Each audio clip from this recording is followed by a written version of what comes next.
Hey everybody, it's John from the Hustle Daily Show. Before we get into the show today, did you know that HubSpot launched an AI chatbot that helps you build awesome campaigns at scale with just a few prompts? It's called Campaign Assistant, and it's a totally free-to-use AI tool made for marketers and business leaders who spend hours a day on content creation. Campaign Assistant will transform the way that you build marketing campaigns at scale. Craft personalized emails, ads, and landing pages in just a matter of minutes. Just pick the content type, add the key selling points, and let the AI take it from there. And the best part, it works seamlessly with all of HubSpot's marketing and sales tools to scale your output across email, social, and more. So AI your way into the most effective campaigns yet at HubSpot.com/campaign-assistant. Good morning, everyone. It's Thursday, August 17. I'm Juliet Bennett Rylah here with Ben Berkley, and this is the Hustle Daily Show. Today, we're going to talk about why employers, including school districts, are building housing for their workers. But first, let's talk about what else is happening in the world of business and tech.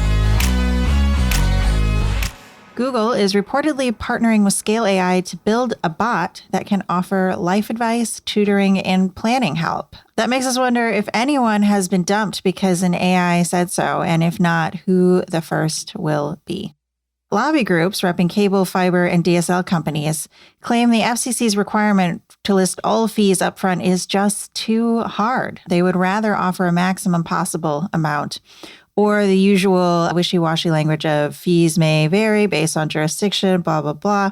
Yes, we're not feeling too bad for them. This does feel like a situation where you could then, by their logic, just say that paying all the fees is too hard.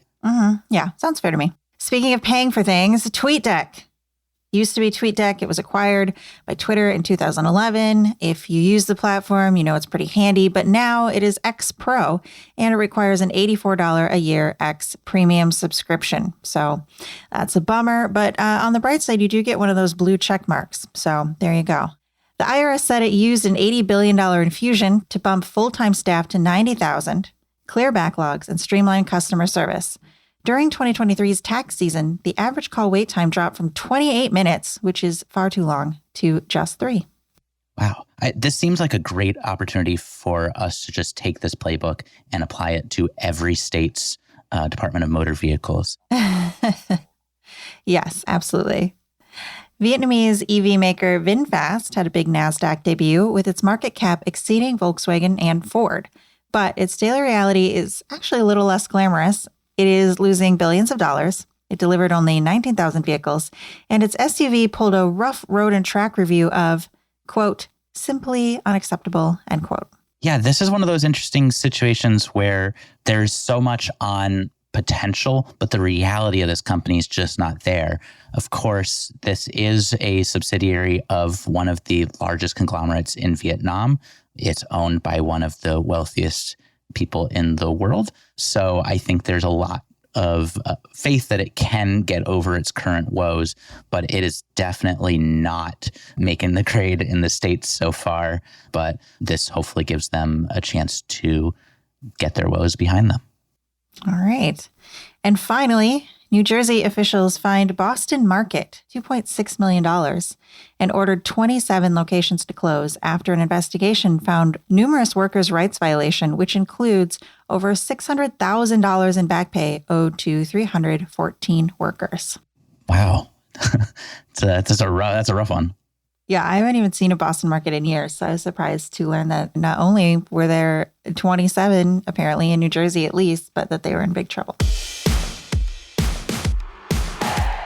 On to our main story today, we are going to talk about housing. In particular, we're going to talk about why some employers, apparently including school districts, are building homes for their workers. Ben, what's going on there?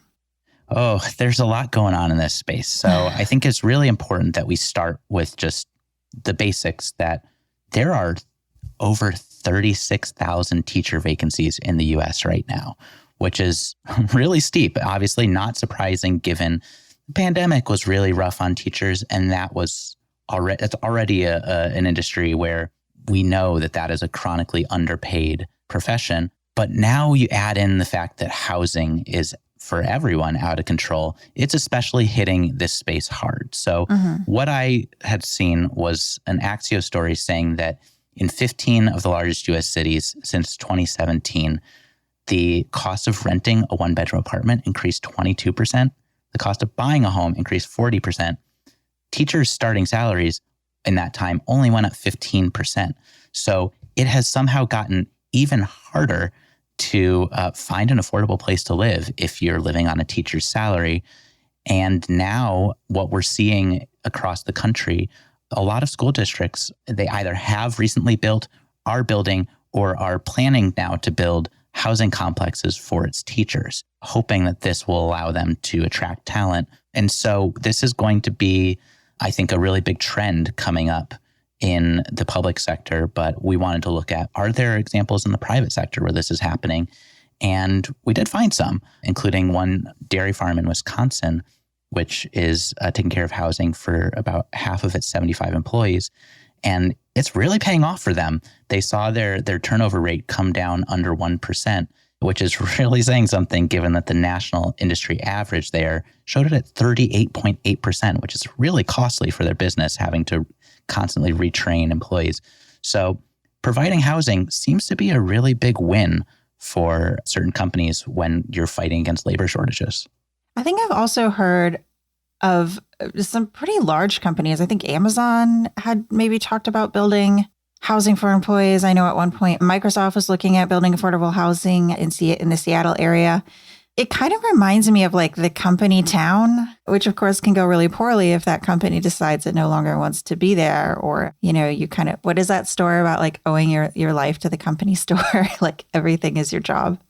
Absolutely. I think you're seeing a lot of different attempts to make this work. And I think that's something that's really interesting within the school districts that are doing this, is that there are a lot of different ways of tapping into public-private partnerships, doing some of these complexes in tandem with nonprofits, trying to use some unused district land, which is often tax-free. I think there's a lot of different approaches to this problem.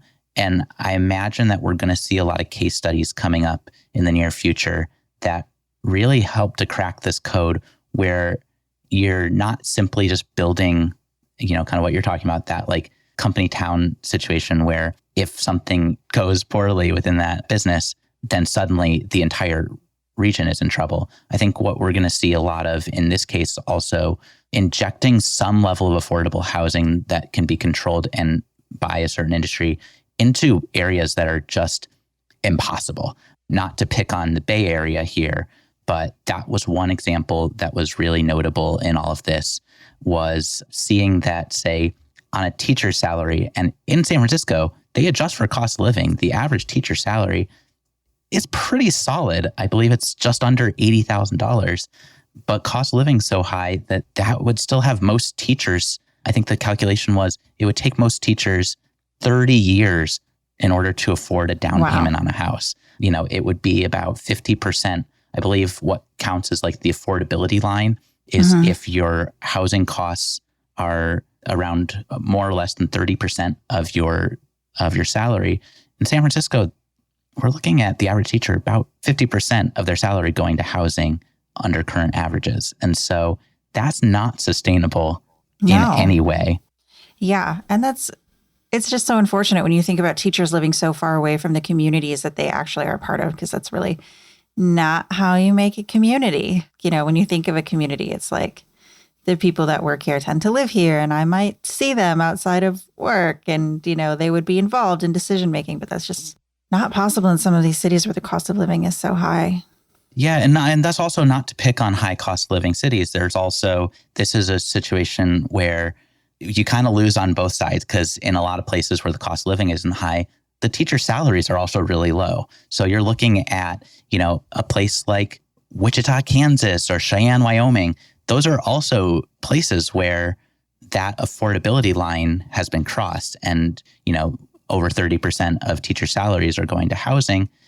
That's not also going to be sustainable. And so I think this is where, again, we're going to just have to see where this plays out. But if you are an employer and you're struggling to find people, this is going to be a playbook that I imagine a lot of industries will have to look toward, just finding a way to get an edge in a really tough labor marketplace. Right. About a year ago, we actually wrote in The Hustle about a town called Pella in Iowa. It has a population of about 10,000 people. So it's actually, it's not a large city. And it is the biggest employer there is Pella Corporation, which makes windows and doors. And they actually spent $30 million essentially turning it into a desirable place to live. They invested in housing, childcare, restaurants, an indoor entertainment center. They're building a rec center, which I think is really interesting. A town being, or a corporation or a company saying, okay, my headquarters is in a place that no one wants to live because there's nothing here. I guess I'll build it. And it seems to be working out for Pella. Yeah, I mean, I think this is a start.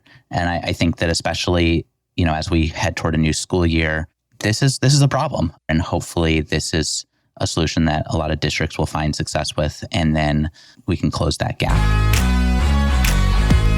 All right, that's going to do it for us today. Thank you for tuning into the Hustle Daily Show. We're a proud part of the HubSpot Podcast Network.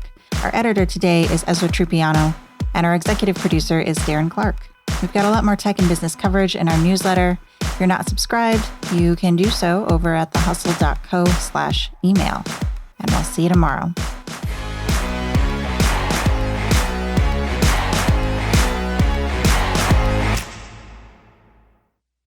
Let me tell you about a show that I've been loving lately. It's called Entrepreneurs on Fire. It's hosted by the incredible John Lee Dumas. It's available now on the HubSpot Podcast Network.